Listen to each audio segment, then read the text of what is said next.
অংশগ্রহণ করি তখন আমি প্রার্থী হয়েছিলাম জনগণের প্রার্থী। কেন হয়েছিলাম? জামাত ইসলাম আমাকে এই জনপদের মানুষের জন্য উৎসর্গ করেছে, জনগণের সেবা করার জন্য সেবক হিসেবে আমাকে উৎসর্গ করেছে। সুতরাং আমি যখন নির্বাচনে অংশগ্রহণ করি তখন ঘোষণা ছিল যে আমি মনিহারগঞ্জ স্বর্ণখোলা সর্বস্তরের জনগণের প্রার্থী হিসেবে নির্বাচনে অংশগ্রহণ করছি এবং আল্লাহ রাব্বুল আলামিন আমাকে আপনাদের চেষ্টা প্রচেষ্টা সহযোগিতা শ্রমের বিনিময়ে আল্লাহর মেহেরবানিতে আমাকে নির্বাচিত করেছে। আলহামদুলিল্লাহ আমি নির্বাচিত হয়েছি।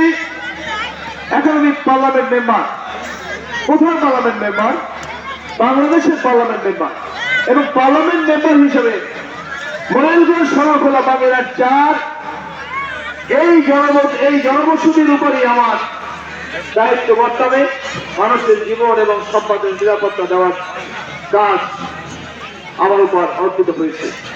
সুতরাং এখন নির্বাচিত হওয়ার পরে আমি কোন বিশেষ দল, বিশেষ শ্রেণী, বিশেষ গোষ্ঠী কিংবা কোন বিশেষ মানুষের এমপি নই, বিশেষ দলের এমপি নই। আমি এখন আপামর জনতার এমপি হিসেবে আমি দায়িত্ব পালন করতে চাই। সম্মানিত ভাইরা আমার, এমপি তো একজন, এখানে তো দুইজন এমপি হবে না, তাই না? সুতরাং সকলের জন্যই আমাকে কাজ করতে হবে। যারা আমাকে ভোট দিয়েছে আমি তাদেরও এমপি, যারা ভোট দিতে পারিনি আমি তাদেরও এমপি, কারণ তাদের তো কোনো ভোট নেই, তাদের তো কোনো এমপি নেই, তাই না? সুতরাং ভবিষ্যতে আমাকে সকলের জন্য কাজ করতে হবে, সকলের পাশে দাঁড়াতে হবে। তাতে কি আপনাদের বড় কষ্টের কোনো কারণ আছে বলেন? আলহামদুলিল্লাহ, কারণ এই যে সাগরের মতো উদার হৃদয় আমাদের থাকতে হবে, তাই তো? আমি মুসলমানের এমপি, আমি হিন্দু মুসলিম খ্রিস্টান সকলের এমপি, তাই তো? সুতরাং সকলের জন্য কি কাজ করার জন্য আমাকে দায়িত্ব অর্পণ করা হয়েছে। সম্মানিত ভাই আমার, সুতরাং সেই জায়গা থেকে আমি বলতে চাই যে আজকে আমাকে আপনারা যে সংবর্ধনা দিলেন, আমাকে যে ফুলের মালা দিলেন, এই ফুলের মালার সত্যিকারের প্রাপ্ত হলেন আপনারা, যারা আমাকে ভোট দিয়ে নির্বাচিত করেছে, যারা একটি ভোট দিয়ে আমাকে বিজয়ী করেছেন। সুতরাং এই ফুলের মালা তো আপনাদের, যারা জীবন এবং সম্পদ বাজি রেখে মাথার ঘাম পায়ে ফেলে যারা সংগ্রাম করে নির্বাচনী যুদ্ধে আমাকে উত্তীর্ণ করেছেন, বিজয়ী করেছেন, এই ফুলের মালার প্রাপ্য সত্যিকার অধিকার আপনারা। সুতরাং এই ফুলের মালা আমি আপনাদেরকে উৎসর্গ করলাম। সম্মানিত ভাইরা আমার, আমি যে কথা বলতে চাই সেটা হলো এই, বিশেষ করে জিউধারা ইউনিয়ন মনিহারগঞ্জের একটি সীমান্তবর্তী ইউনিয়ন। এক প্রান্তে হচ্ছে মোংলা সুন্দরবন ইউনিয়ন এবং ভোজপতি ইউনিয়ন, আবার অন্যদিকে ওই সাইডে তো হচ্ছে মিঠাখালী ইউনিয়ন, তাই না? একটি সীমান্তবর্তী ইউনিয়ন। এবার একদিকে হচ্ছে নিশান্তরী ইউনিয়ন, দহলবনি ইউনিয়ন, তাই না? একটি প্রান্তিক সীমান্তের ইউনিয়ন হওয়ার কারণে এবং এক সময় তো যাতায়াত ব্যবস্থা খুবই খারাপ ছিল। আল্লাহ মেহেরবানিতে একটি সড়ক রাস্তা হয়েছে উপজেলার সাথে, কিছুটা হলেও দুঃখ আমাদের ঘুচেছে, এই ইউনিয়নের মানুষের দুঃখ ঘুচেছে, দূর হয়েছে। তারপরেও অত্যন্ত প্রত্যন্ত যোগাযোগ ব্যবস্থা দুর্গম থাকার কারণে সেই সকল জায়গায় সন্ত্রাসীদের একটা লালন ভূমি হিসেবে তারা রাজত্ব করে থাকে। সব সময়, সব আমলে, সব সরকারের সময় এটা হয়ে থাকে, এটা আমরা দেখেছি, তাই তো? আমি এখানে যারা বসে রয়েছে, এটা একটি মনিহারগঞ্জের মধ্যে অর্থনৈতিক ইউনিয়ন। বাংলাদেশের অর্থনৈতিক চাকা ঘুরানোর জন্য যদি 20টি ইউনিয়ন ভূমিকা রেখে থাকে, তার মধ্যে একটি ইউনিয়ন হলো আমার জিউধারা ইউনিয়ন, তাই তো? হোয়াইট গোল্ড খ্যাত সেই যে চিংড়ি চাষ উৎপাদন করে আমরা বৈদেশিক মুদ্রা অর্জন করি, হয়তো সেটা আমরা চোখে দেখি না।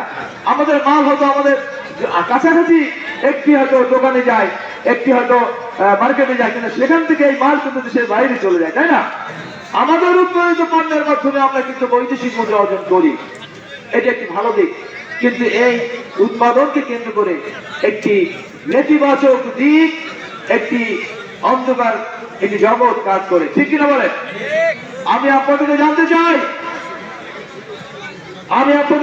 চাই এখানে যারা বসে রয়েছে আপনারা অনেকেই ঘেরের ব্যবসার সাথে জড়িত, তাই না? আমি আপনাদের কাছে ওয়াদা চাই, আপনারা নিজের বৈধ জমি ছাড়া, জায়গা ছাড়া কিংবা বৈধ অনুমতি ছাড়া আপনারা কেউ কারো ঘের করবেন না। এটা সবাই রাজি আছে?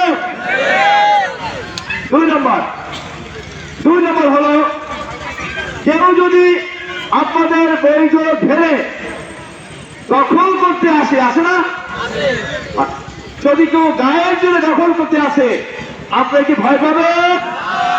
আপনারা কি একে অপরে সংঘবদ্ধ হবে তাদেরকে প্রতিরোধ করতে রাজি আছেন কিনা বলেন? আলহামদুলিল্লাহ। 3 নম্বর হচ্ছে, আরেক শ্রেণীর মানুষ রয়েছে যারা বৈধ ঘের যারা করে তাদেরকে এসে চাঁদা দাবি করে না? এইরকম যদি কেউ চাঁদা দাবি করতে আসে, তারা তো সংখ্যায় কিন্তু বেশি না, 5 জন 10 জন 20 জন, এর বেশি কিন্তু নয়। কিন্তু আপনারা তো হাজার হাজার মানুষ, আপনার কি একজনের বিপদে আর একজন পাশে এসে দাঁড়াতে রাজি আছেন কিনা বলেন? কে কে রাজি আছেন? হাত উঁচু করে দেখিয়ে দেন। আলহামদুলিল্লাহ। সুতরাং বৈধ ঘের যারা করেন, সেই ঘরে যদি কোনো দুষ্কৃতিকারী চাঁদা দাবি করতে আসে, আপনারা খবর পেয়ে সম্মিলিত হয়ে সেইখানে চলে যাবেন, রাজি আছেন তো? এবং যারা চাঁদা দাবি করেন তাদের আটকিয়ে রাখবেন, প্রশাসন যথাযথ ব্যবস্থা গ্রহণ করবে ইনশাআল্লাহ। চতুর্থত হলো, এটা অনেক সময় অনেকে কি করে, যে অন্যের ঘের দখল করে, অথবা কিছু জমি তারা জমির মালিকের পক্ষে নেয়, আর অধিকাংশ জমির মালিককে অনুমতি ছাড়া তারা ওই যে কি বলে, ওই যে বার্ষিক যে কি বলে হারির টাকা না দিয়ে জোর জবরদস্তি করে। আপনারা কি এইখানে কেউ আছেন কেন?